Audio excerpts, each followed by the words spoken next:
अगर आप ट्रेडिंग करते हैं तो मैं श्योर हूं कि आपके साथ ये इतनी बार हुआ होगा कि आपने देखा प्राइस 2 बार इस लेवल पर पहुंच चुकी है, यानी प्राइस अपने सपोर्ट के पास है, और उसके बाद जब प्राइस वापस से अपने सपोर्ट के पास आती है तो आपको लगा होगा कि भाई वापस से प्राइस सपोर्ट के पास आ गई है, अब तो यहां से प्राइस ऊपर बढ़ जाएगी। तो आपने क्या किया, आपने यहां पर बाय कर लिया, जो कि आपने सीखा है कि भाई सपोर्ट के पास हमें बाय करना होता है। अब जब आप यहां पे बाय करते हैं तो आपने यहां पर अपना स्टॉप लॉस लगा रखा होता है, जो कि एक सेल करने वाला स्टॉप लॉस होता है।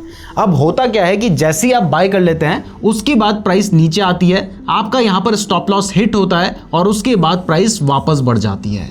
यानी जो आपने सोचा था कि प्राइस बढ़ेगी वैसा तो हुआ, लेकिन पहले आपका स्टॉप लॉस हिट करवाया गया और उसके बाद वैसा हुआ जिसकी वजह से आप पैसे नहीं कमा पाए। तो ये सारा जो गेम है ये किया जाता है लिक्विडिटी स्वीप या लिक्विडिटी ग्रैब करने के लिए। अब ये जो कंसेप्ट है ये हमने रिसेंटली जो स्मार्ट मनी कंसेप्ट के ऊपर एक पूरा डिटेल्ड फ्री कोर्स बना रखा था, उसमें सिखाया था, लेकिन आप में से बहुत सारे लोग चाहते थे कि हम इसको थोड़ा डिटेल में बताएं, तो इसके लिए हम ये वीडियो लेकर आए हैं। चलिए इसको डिटेल में समझते हैं, उसके बाद मैं आपको ये चार्ट में भी दिखाऊंगा। तो सबसे पहले एक एग्जांपल लेते हैं जिसमें मान लेते हैं कि ये एक स्टॉक है जिसकी प्राइस अपने सपोर्ट के पास आ रखी है। तो जब भी प्राइस अपने सपोर्ट के पास आती है तो आपको पता है ना कि वहां पर आने के बाद प्राइस के बढ़ने के चांसेस होते हैं। तो बड़े बड़े इंस्टीट्यूशंस को भी पता है कि वहां पर आने के बाद प्राइस के बढ़ने के चांसेस होते हैं। तो अब देखो, आपको तो शायद सिर्फ 1000 क्वांटिटी बाय करनी है, तो आप तो यहां पर आराम से बाय कर लोगे, लेकिन एक बड़ा इंस्टीट्यूशन जिसको 1 लाख क्वांटिटी बाय करनी है वो बाय तो करना चाहता है, लेकिन वो बाय करेगा कैसे?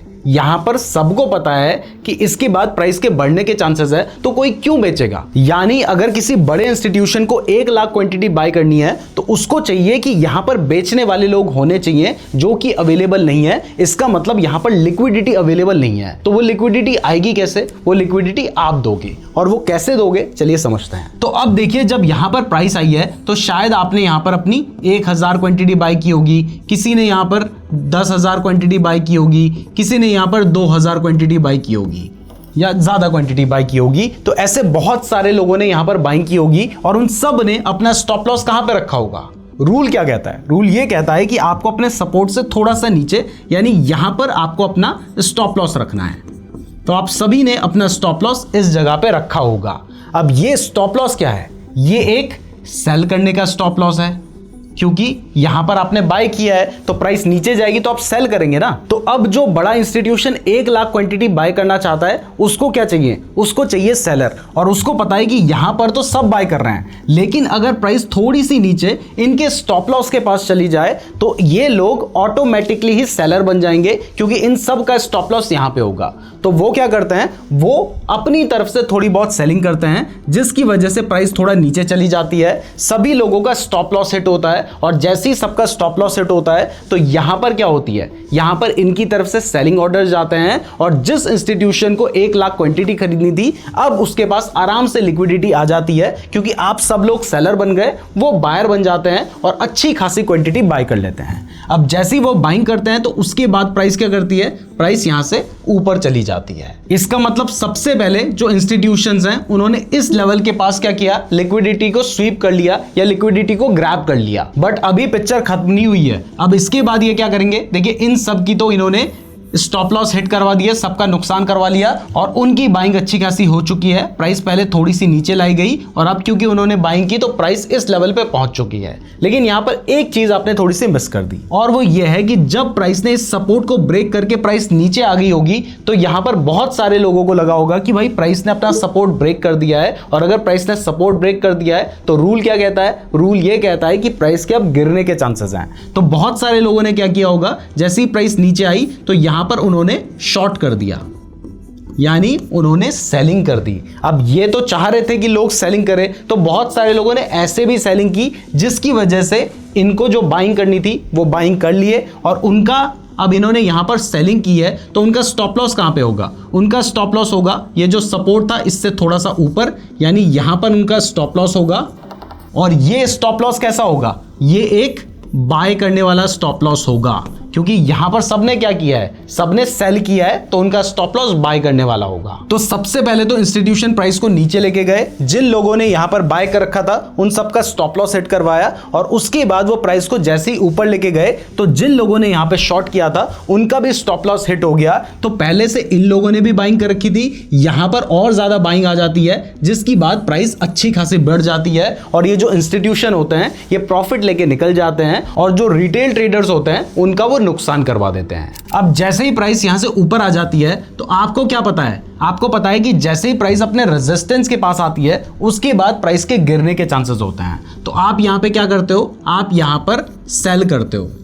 अगर आपने पहले कहीं पे बीच में बाई किया होगा तब भी आप सेल करोगे क्योंकि प्राइस रेजिस्टेंस के पास आ चुकी है, और अगर आप शॉर्ट सेल करके पैसे कमाना चाहते हो तब भी आप यहां पे सेल करोगे क्योंकि आपको पता है कि यहां से प्राइस के गिरने के चांसेस हैं। तो यहां पर तो सारे सेलर हैं। अब अगर वही बड़ा इंस्टीट्यूशन जिसने अच्छी खासी बाइंग यहां पे 1 लाख लॉट की थी, अब वो अपने 1 लाख लॉट बेचना चाहता है तो वो कैसे बेचेगा? यहां पर तो सारे बेचने वाले खड़े हैं, कोई खरीदने वाला भी तो अवेलेबल होना चाहिए। तो इसके लिए वो क्या करेंगे, वो ये करेंगे कि आपने यहां पर शॉर्ट कर दिया है, अब आपका स्टॉप लॉस कहां पे होगा, आपका स्टॉप लॉस होगा यहां पर, और वो स्टॉप लॉस क्या होगा, एक बाय करने का स्टॉप लॉस होगा क्योंकि पहले आपने सेल किया था। तो वो क्या करेंगे, वो अपनी तरफ से थोड़ी बाइंग करेंगे, जिसके बाद जो प्राइस होगी वो बढ़कर इस लेवल के पास आ जाएगी, और जैसे ही प्राइस आपके स्टॉप लॉस के पास आएगी तो आप सबके जो स्टॉप लॉस होंगे वो हिट हो जाएंगे, जो कि एक बाय करने के स्टॉप लॉस होंगे, और जो इंस्टीट्यूशन सेल करना चाहते हैं वो यहां पे सेल कर देंगे। अब आपने यहां पर शॉर्ट सेल कर लिया, लेकिन उन्होंने क्या किया, उन्होंने आपको एक फेक इंड्यूसमेंट दिखाया,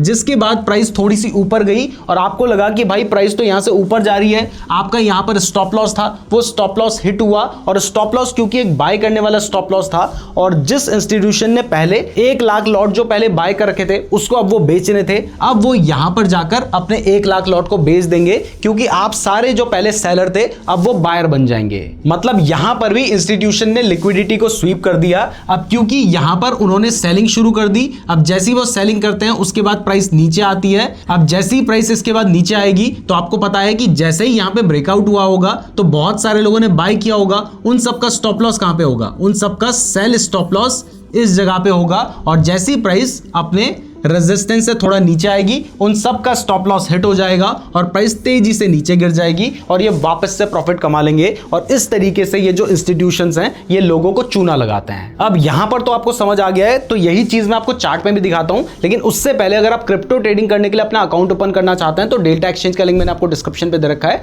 वहां से आप अपना बिल्कुल फ्री अकाउंट खोल सकते हैं। और इवन अगर आप हमारे लिंक का यूज करके अपना डेल्टा एक्सचेंज में अकाउंट ओपन करेंगे तो आप जीत सकते हैं 1 साल का ट्रेडिंग व्यू का फ्री सब्सक्रिप्शन। उसके लिए नीचे गूगल फॉर्म का लिंक दिया है, उसको भी जरूर फिल कर लीजिएगा। तो यहां पर देखिए आपको दिखाई दे रहा है कि ये क्या है, ये हमारा एक स्ट्रॉन्ग सपोर्ट जोन है। जैसे ही प्राइस इस लेवल के पास पहले भी आई थी उसके बाद प्राइस के बढ़ने के चांसेस थे। तो अब जब प्राइस इस लेवल के पास आएगी तो आपको क्या लगेगा, आपको लगेगा कि भाई यहां पर तो एक बहुत स्ट्रॉन्ग सपोर्ट है, तो यहां पर मैं क्या करता हूं, यहां पर मैं बाय कर लेता हूं। तो आप यहां पर जैसे ही प्राइस इस लेवल के पास आई आप यहां पर बाय कर लेंगे। अब बाय किया है तो भाई क्या करोगे, जो ये लाइन है इसके आसपास यहां पर कहीं अपना स्टॉप लॉस रखोगे ना, कुछ इसी तरीके से आप अपना ट्रेड लेते हो। तो आपने यहां पर बाय किया, यहां पर अपना स्टॉप लॉस रखा और आप वेट कर रहे हो कि प्राइस इस लेवल पे जाएगी तो मेरा टारगेट हिट होगा। लेकिन आपके बाय करने के बाद होता क्या है, चलिए वो देखते हैं। तो अब जैसे ही आप बाय करेंगे उसके बाद देखिए होता क्या है, उसके बाद प्राइस आपका ये जो लेवल है इसको ब्रेक करके नीचे आ जाती है और यहीं पर कहीं पर आपका स्टॉप लॉस रहा होगा। अगर यहां पर नहीं आप ज्यादा रिस्क ले सकते हैं तो यहां पर आपका स्टॉप लॉस रहा होगा और आप सभी का यहां पर स्टॉप लॉस हिट हो जाएगा और आपका स्टॉप लॉस हिट करवाने के बाद प्राइस वापस से ऊपर जा चुकी है। और उसके बाद अगर हम आगे प्ले करते हैं तो आप देख सकते हैं कि इसके बाद प्राइस ऊपर बढ़ जाती है। यानी यहां पर क्या हुआ, यहां पर आपका स्टॉप लॉस हिट करवाया गया और उसके बाद प्राइस ऊपर चली गई, जिसकी वजह से बड़ा इंस्टीट्यूशन जिसको अपने 1 लाख 2 लाख या 5 लाख क्वांटिटी बाय करनी थी उसने यहां पे बाइंग कर ली, उसका प्रॉफिट हो गया। लेकिन आप सभी का यहां पर पहले स्टॉप लॉस हिट करवाया गया क्योंकि उसको बाइंग करनी थी और वो आपके बिना हो नहीं सकती थी। इसके अलावा यह भी आपको पता है कि जब प्राइस इस लेवल से नीचे आई होगी उस टाइम पर बहुत सारे लोगों को लगा होगा कि भाई ये तो अपना सपोर्ट ब्रेक कर चुका है, उन सभी ने यहां पे शॉर्ट किया होगा, स्टॉप लॉस ऊपर रखा होगा, वो स्टॉप लॉस एक बाय करने का स्टॉप लॉस रहा होगा और उसके बाद नेक्स्ट कैंडल में ही उन सभी के स्टॉप लॉस हिट हुए होंगे जो कि एक बाय करने के स्टॉप लॉस थे। इन्होंने भी बाइंग की और उसके बाद प्राइस देखिए अच्छी खासी ऊपर चली गई और इंस्टीट्यूशंस को बड़ा प्रॉफिट हो गया। फिर से देखो ये जो लेवल है यहां पर आपको दिखाई दे रहा है कि एक स्ट्रॉन्ग सपोर्ट है। अब जब सपोर्ट था तो यहां पर प्राइस थोड़ा सा पहले नीचे लाई गई, सभी की लिक्विडिटी को स्वीप किया गया और उसके बाद प्राइस ऊपर चली गई, यानी पहले स्टॉप लॉस हिट कराया गया, उसके बाद प्राइस ऊपर गई। अब ऐसा नहीं है कि ये डेली टाइम फ्रेम में ही होता है, ये 1 आवर के टाइम फ्रेम में भी देख लो। यहां पर आपको दिखाई दे रहा है कि एक सपोर्ट जोन है और उसके बाद आपको दिखाई दे रहा है कि ये जो हमारा सपोर्ट जोन है, इस सपोर्ट जोन को यहां पर ये कैंडल ब्रेक करती है, उसके बाद प्राइस वापस से रिकवर करती है, मतलब यहां पे लोगों का स्टॉप लॉस हिट करवाया गया, उसके बाद प्राइस यहां से वापस से बढ़ गई। ऐसे ही यहां पर भी देखो, ये जो लेवल है ये एक रेजिस्टेंस लेवल था, प्राइस वापस से इस रेजिस्टेंस लेवल के पास आई, थोड़ा सा उसने लोगों के यहां पे स्टॉप लॉस हिट करवाए, उसके बाद वापस से प्राइस जो है वो गिर गई। अब सबसे बड़ा सवाल उठता है कि आपको पता कैसे चलेगा कि ये लिक्विडिटी रन है या फिर लिक्विडिटी स्वीप है। तो इसके लिए मैं आपको कुछ रूल्स बताऊंगा, आपको उन चीजों को देखना है। देखिए, सबसे पहला रूल है कि अगर आप किसी भी तरीके की ट्रेडिंग कर रहे हैं और जब भी ब्रेकआउट होता है तो वहां पर कैंडल को कंप्लीट होने दो। ज्यादातर लोगों का नुकसान इसलिए होता है क्योंकि वो सोचते हैं कि यार इसके बाद प्राइस बढ़ जाएगी, कहीं मैं लेट ना हो जाऊं, और वो कैंडल को कंप्लीट नहीं होने देते हैं। अब यहां पर आप देखिए, आपको दिखाई दे रहा है कि इस जगह पर एक स्ट्रॉन्ग रेजिस्टेंस है, इस जगह पर एक स्ट्रॉन्ग रेजिस्टेंस है। तो तीसरी बार जब प्राइस यहां पर आती है तो उसके बाद आपको दिखाई दिया होगा, जैसे ये वाली कैंडल में, मैं थोड़ा सा जूम कर देता हूं, यहां पे ये वाली कैंडल में आपको दिखाई दिया होगा कि भाई इसकी अगली वाली कैंडल में ब्रेकआउट हो चुका है। जब प्राइस इससे ऊपर गई होगी तो आपको ब्रेकआउट दिखाई दिया होगा, लेकिन जब वो कैंडल क्लोज हुई उस टाइम पर क्या हुआ, वापस से जो प्राइस थी वो इस लेवल के पास आ गई। अगली कैंडल में फिर से हमें ब्रेकआउट का धोखा दिखाया गया, लेकिन फिर से प्राइस नीचे आ गई। उसकी अगली कैंडल में भी ऐसा ही हुआ कि प्राइस पहले ऊपर गई, फिर से नीचे आ गई, और अगली कैंडल में जो ब्रेकआउट हमें धोखा दिखाया गया था वो क्लियर हो गया कि एक धोखा ही था, और उसके बाद प्राइस नीचे गिर गई। तो यहां पर अगर आपने कैंडल को कंप्लीट होने के बाद ट्रेड लेने की सोची होती तो आपका नुकसान नहीं होता। अब यहां पर जो कैंडल्स बनी है, इन कैंडल्स को भी अगर आप ध्यान से देखेंगे तो आपको दिखाई देगा कि ये जो कैंडल है ना, अभी रिसेंटली मैंने एक कैंडलस्टिक पैटर्न के ऊपर वीडियो बनाई थी, उसमें मैंने आपको हैमर या फिर बुलिश एनगल्फिंग ये सारे पैटर्न्स नहीं समझाए थे, मैंने आपको कैंडल्स के पीछे की साइकोलॉजी समझाई थी। बहुत ही अच्छी वीडियो है, मैं कह सकता हूं कि कैंडलस्टिक पैटर्न के ऊपर one of the best video है जो हमने बनाई है और इवन यूट्यूब में अवेलेबल है। उस वीडियो को जरूर देखना, उसमें हम आपको पैटर्न्स रटाएंगे नहीं बल्कि उसके पीछे की साइकोलॉजी बताएंगे। उसका लिंक आपको डिस्क्रिप्शन में मिल जाएगा, आई बटन में मिल जाएगा। तो यहां पर उस वीडियो में हमने समझाया है कि ये जो कैंडल्स बन रखी हैं और इन कैंडल्स की आप देखेंगे कि ये कैंडल किस तरीके की है। ये कैंडल कुछ इस तरीके की है जिनकी ऊपर की विक लॉन्ग है, तो इन कैंडल्स को कहा जाता है लॉन्ग विक कैंडल। और जब ऊपर की विक लॉन्ग है तो इसका सीधा सीधा मतलब है कि यहां पर जो बायर्स है वो प्राइस को ऊपर ले जाना चाह रहे हैं, लेकिन सेलर्स वापस से प्राइस को नीचे लेके आ रहे हैं। तो इससे हमें साफ समझ आ रहा है कि यहां पर सेलिंग प्रेशर ज्यादा है, यानी बेचने वाले लोग ज्यादा हैं। तो इस केस में हम यहां पर बाय करने का ट्रेड तो बिल्कुल भी नहीं लेंगे। तो पहली चीज क्लियर है कि आपने एक तो कैंडल को पहले कंप्लीट होने देना है और उसके बाद देखना है कि वो कैंडल किस तरीके की बन रही है जहां पर ब्रेकआउट हो रहा है। अगर वो इस तरीके की लॉन्ग विक कैंडल्स बन रही है या मल्टीपल लॉन्ग विक कैंडल्स बन रही है तो इसका मतलब ये एक फेक ब्रेकआउट हो सकता है। लेकिन इसकी जगह पर जहां पर ब्रेकआउट हुआ है वहां पर एक बड़ी ग्रीन कलर की कैंडल बनी होती तो चांसेस होते कि यहां पर लिक्विडिटी स्वीप नहीं बल्कि लिक्विडिटी रन है और इसके बाद प्राइस बढ़ने के चांसेस हैं। लेकिन ये भी कंफर्म नहीं है। देखिए, ट्रेडिंग है, एक एग्जैक्ट रूल नहीं चलते हैं, आपको केस टू केस देखना पड़ेगा कि उस जगह पर क्या होगा। लेकिन अगर इस तरीके की एक बड़ी ग्रीन कैंडल बन जाती है जहां पर ब्रेकआउट हुआ है तो इसका मतलब यहां पर बायर्स स्ट्रांग हैं। बट कई बार इस जगह पे भी धोखा हो सकता है और वो धोखा कैसे आप समझेंगे कि धोखा है या सच है, वो अब हम अपने सेकंड रूल में समझते हैं। तो अब हमारे सेकंड एग्जांपल में देखिए, यहां पर आपको दिखाई दे रहा है रेजिस्टेंस है, यहां पर आपको दिखाई दे रहा है रेजिस्टेंस है, लेकिन तीसरी बार आपको एक बड़ी ग्रीन कलर की कैंडल दिखाई देती है और आपको लगता है कि यहां पर ब्रेकआउट हो चुका है क्योंकि आपको पता है कि कैंडल भी बहुत बड़ी बन रखी है। तो अब यहां पर क्योंकि बड़ी ग्रीन कलर की कैंडल बन रखी है, इसका मतलब तो यह है कि यहां पर बायर्स स्ट्रांग हैं। लेकिन फिर उसके बाद इस तरीके से प्राइस नीचे क्यों गिर गई? तो देखिए, यहां पर भी लिक्विडिटी स्वीप ही किया गया था, बट ये लिक्विडिटी स्वीप है या नहीं इसको पता करने के लिए अब यहां पर बहुत ज्यादा इंपॉर्टेंट है कि आप FVG को देखें।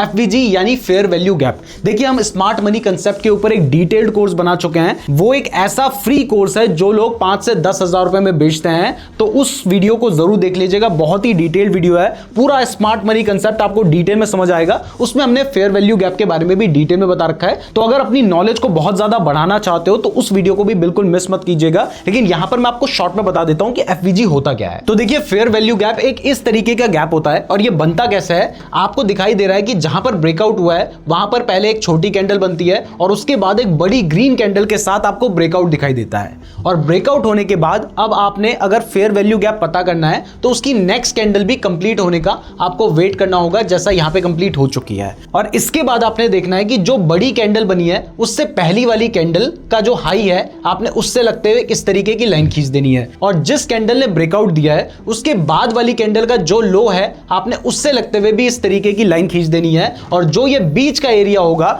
ये होगा आपका फेयर वैल्यू गैप। अब ये एरिया इतना ज्यादा इंपॉर्टेंट क्यों है? ये इतना ज्यादा इंपॉर्टेंट इसलिए है क्योंकि यहां पर जो बायर्स थे वो पूरा कंट्रोल में थे, मतलब बहुत ज्यादा बाइंग चल रही थी, जिसकी वजह से ही इतनी बड़ी ग्रीन कलर की कैंडल बनी है और नेक्स्ट कैंडल में भी प्राइस इसके नीचे नहीं आ पाई है। तो इसका मतलब यहां पर एक बहुत बड़ा एरिया है जहां पर बायर्स अवेलेबल हैं, इसलिए ये जो एरिया होता है ये बहुत स्ट्रांग माना जाता है और इसके बाद प्राइस के नीचे आने के जो चांसेस होते हैं वो बहुत कम होते हैं। इसके अपोजिट केस में अगर आपको दिखाई देता है कि ब्रेक डाउन हुआ है और वो भी बड़ी रेड कैंडल के साथ हुआ है, तो आपने उससे पहले वाली कैंडल का जो लो है उससे लगते हुए एक लाइन खींच देनी है और उसके बाद वाली कैंडल का जो लो है उससे लगते हुए भी एक लाइन खींच देनी है। अगर यहां पर एक बड़ा सा गैप बन जाता है तो ये होगा हमारा फेयर वैल्यू गैप। तो फेयर वैल्यू गैप क्या होता है ये आपको समझ आ गया है। तो अगर जहां पर ब्रेकआउट हो रहा है वहां पर इस तरीके का गैप बन रहा है तो उस ब्रेकआउट के सस्टेन होने के चांसेस बहुत ज्यादा होंगे। लेकिन अगर कोई भी गैप नहीं है तो वो एक फेक आउट हो सकता है। अब वापस आते हैं चार्ट पे। ये वही चार्ट है जहां पर आप देख सकते हैं कि बार बार रेजिस्टेंस बना था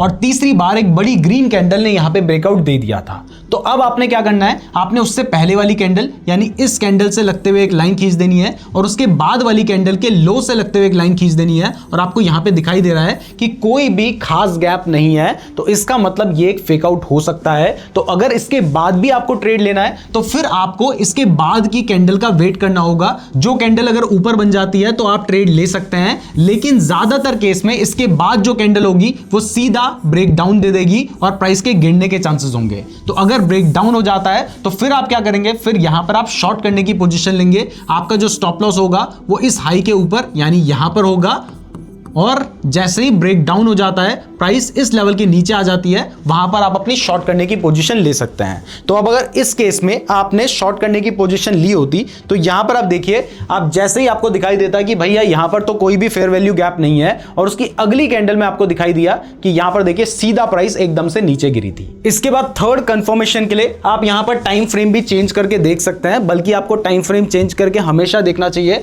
आप 1 घंटे के टाइम फ्रेम में अगर चार्ट को देख रहे हो तो 4 घंटे के टाइम फ्रेम में भी चार्ट को देखो, 15 मिनट के टाइम फ्रेम में भी चार्ट देखो, जिससे आपका जो आइडिया होगा वो थोड़ा ज्यादा क्लियर होगा। और इसके बाद फोर्थ चीज जो आप क्रिप्टो में कर सकते हैं वो ये है कि एक क्रिप्टो में ना लिक्विडेशन हीट मैप भी होता है, जिसमें आपको पता चल सकता है कि कहां पर सबसे ज्यादा लोगों के स्टॉप लॉस है और जहां पर सबसे ज्यादा स्टॉप लॉस होता है वहीं पर स्टॉप लॉस को हिट करवा के लिक्विडिटी स्वीप करने की जो प्रोबेबिलिटी होती है वो ज्यादा होती है। तो इसके लिए आप गूगल में जाके लिक्विडेशन हीट मैप लिखिए। इसके ऊपर भी हमने एक डिटेल्ड वीडियो बना रखी है, बहुत ही अच्छी वीडियो है, उसको भी जरूर देख लीजिएगा। हमारे चैनल पे सारा ही कंटेंट अवेलेबल है, एक बार चैनल को एक्सप्लोर कीजिए। सारी इंफॉर्मेशन जो आपको पेड कोर्स में दी जाती है वो हमने ट्रेडिंग से रिलेटेड सब कुछ फ्री में प्रोवाइड कर रखा है। तो यहां पर हमने लिक्विडेशन हीट मैप खोल रखा है। जैसे यहां पर आप देख सकते हैं कि अभी जो प्राइस है वो करीब करीब इस लेवल पे है। अब इसके बाद जो प्राइस है अगर वो नीचे जाती है तो इस लेवल के पास जा सकती है, यहां पे लोगों के स्टॉप लॉस हिट होंगे, लिक्विडेशन होगा। और अगर प्राइस ऊपर जाती है तो इस लेवल से लेके इस लेवल तक जा सकती है, क्योंकि यहां पर बहुत सारे लोगों के स्टॉप लॉस है। और ये जो आपको येलो कलर का बार दिखाई दे रहा है, जहां पर जो येलो बार है वहां पर सबसे ज्यादा स्टॉप लॉस या कहीं कि लिक्विडेशन लोगों का होने वाला होता है। तो वो एरिया सबसे पहले टारगेट किया जाता है क्योंकि सबसे ज्यादा लिक्विडिटी वहीं पर मिलेगी। तो आप इन तरीकों से कंफर्म हो सकते हैं कि वो एक लिक्विडिटी रन है या फिर लिक्विडिटी स्वीप है। मैं उम्मीद करता हूं आपको ये वीडियो पसंद आई होगी। वीडियो पसंद आई है तो वीडियो को लाइक और चैनल को सब्सक्राइब जरूर कर दीजिएगा। अगर आप क्रिप्टो करेंसी में ट्रेड करना चाहते हैं तो डेल्टा एक्सचेंज का लिंक डिस्क्रिप्शन में दे रखा है और हमारे लिंक से अकाउंट ओपन करोगे तो आप जीत सकते हैं ट्रेडिंग व्यू का 1 साल का सब्सक्रिप्शन। उसके लिए नीचे गूगल फॉर्म का लिंक भी दे रखा है। अगर कैंडलस्टिक पैटर्न वाली वीडियो को देखना चाहते हो तो ये वाली वीडियो देख लेना। अगर क्रिप्टो ट्रेडिंग शुरुआत कैसे करनी है उस वीडियो को देखना चाहते हो तो आप ये वाली वीडियो देख सकते हैं। धन्यवाद।